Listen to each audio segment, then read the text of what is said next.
Hello again, I am Blunty, and I've been pretty positive in the various discussions we've been having about the Nintendo Switch 2 so far. I mean, I've been even and fair, I like to think, but yeah, I'm definitely more hyped than I am cynical. But today we're chewing on what could be the Switch 2's biggest design flaw, and no, it's not the limited power compared to the big boy consoles, not the graphics and frame rates, not the skinny little Joy-Cons giving people with bigger hands like me mild comfort issues that we need to solve with extra accessories or Pro controllers like the OG Switch, but it is a flaw that it shares with the original Switch, only it's much worse with the Switch 2. And it is the battery life. Nintendo's next console is, unsurprisingly, considering the spectacularly warm reception of the previous console, continuing the popular hybrid approach. Portable when you want it, docked when you don't. Maintaining this option for portability is a big deal for Nintendo, and they've doubled down on it with several design decisions with the Switch 2, including a much better kickstand, which might actually be useful this time, unlike the original Switches. But this dedication to the optional portability also means the battery life is a big friggin' deal. But of course, the more powerful these devices get, the more energy they burn, and if the battery can't keep up, portability starts to feel like a marketing gimmick instead of an actually useful feature. And while the chips at the heart of our various portable devices, like our phones especially, keep getting more powerful, they're also getting more power efficient, meaning battery life doesn't actually jump up or even plunge down too much generation to generation, but it is generally going up. So, let's contextualize.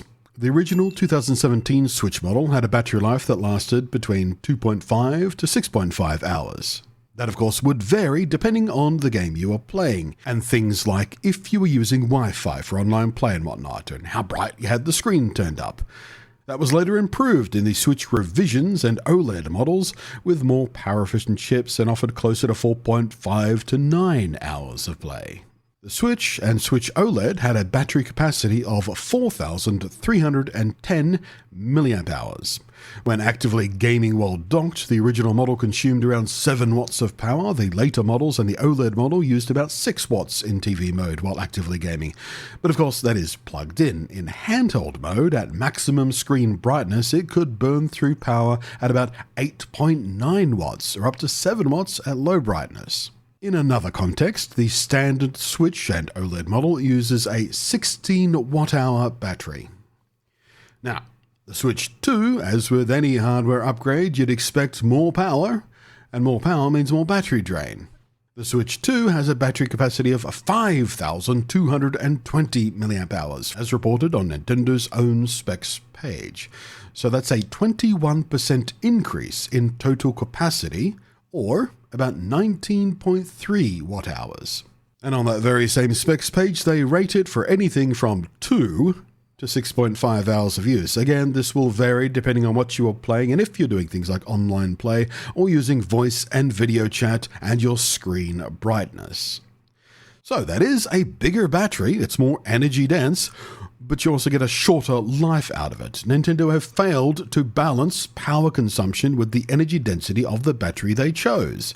And the infuriating part about all this is they did it to satisfy a design decision that I guarantee you was made by a person who wears a suit to work, not by someone who is doing the actual engineering work. Because this choice inevitably had to have been made for 2 reasons. One is price. The higher power density batteries would cost slightly more, adding to the total bill of materials, and either lesser profit or higher shelf price. And as we already know, the shelf price for the Switch 2 has already given people a bit of a sticker shock. But it's also because someone decided, someone in a suit, that it was somehow vitally important that the Switch 2 was engineered in such a way as to be the exact same thickness as the original Switch. They even bragged about it in the reveal trailers. No user, no gamer, anywhere would have given the single coldest shit if the device was a few more millimeters thicker in order to facilitate a physically larger battery so they could game for longer.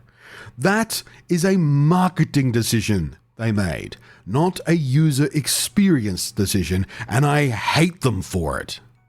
And this isn't an academic argument where we're talking about numbers on a piece of paper. It affects how and where people play this device they've paid for, how they use it, where they use it, how long they can use it for.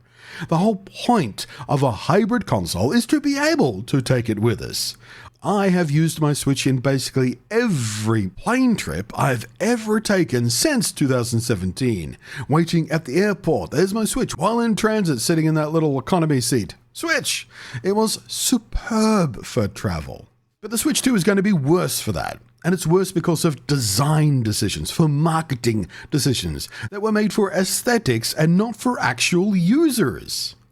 Portable gaming in their marketing always shows off the joyous freedom, all these brilliantly happy people exploding with laughter in public spaces and in transport, on buses and whatever. But the crappy battery life limits that joy and freedom. It puts a hard cap on it.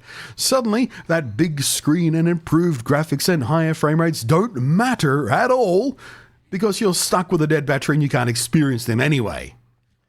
Unless, of course, you carry a battery bank. So that's extra weight, extra clutter, extra cables, extra inconvenience, extra awkwardness while trying to sit and play it with this cable trailing away and a battery bank in your pocket or your bag or on your knees in front of you. It's just a worse experience. But let's be fair, battery life is always a balancing act.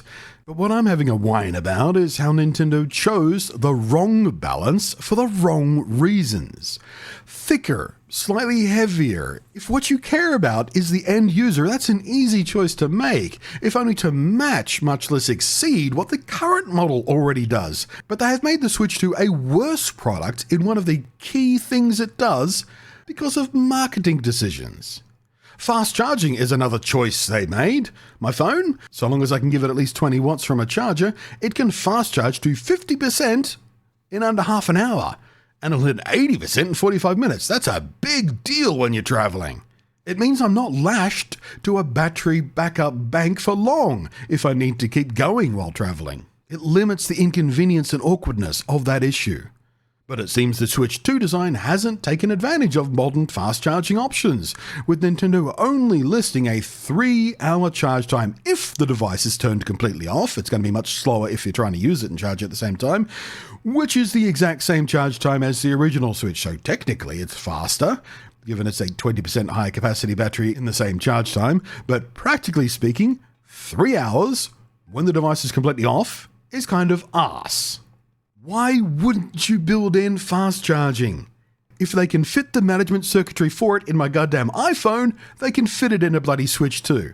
So once again, we're back to accessories, battery packs, battery banks, battery grips, and the like. If portability is a core feature, then battery life cannot be just an afterthought in product design or compromised so heavily for the sake of a marketing gimmick, like being the exact same thickness. It's frustrating to see it treated like that. It's an important feature of function. Get that right before you worry about form. These aren't friggin' earpods. People don't buy it for the sake of fashion, even though there are better options out there that sound better and last better and are more comfortable.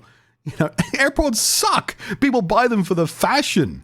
Nobody buys a Switch 2 for the fashion. We all look like dorks playing games sitting on the train. Make it slightly thicker. Put a better battery in there.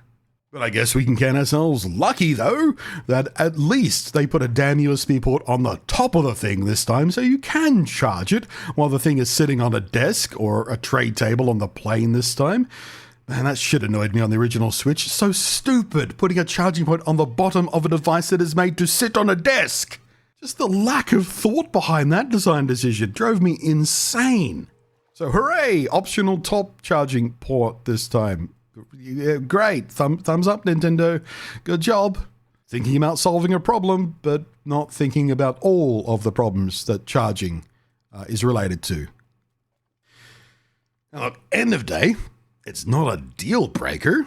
Not for me, and I don't think for many people, but I'll bet it will become an ongoing pain point you will see a lot of users complain about in forums. You will see more than just this video complaining about the battery life, certainly after launch, all throughout social media and indeed right here on YouTube, of course. You will see headlines about it because guess what?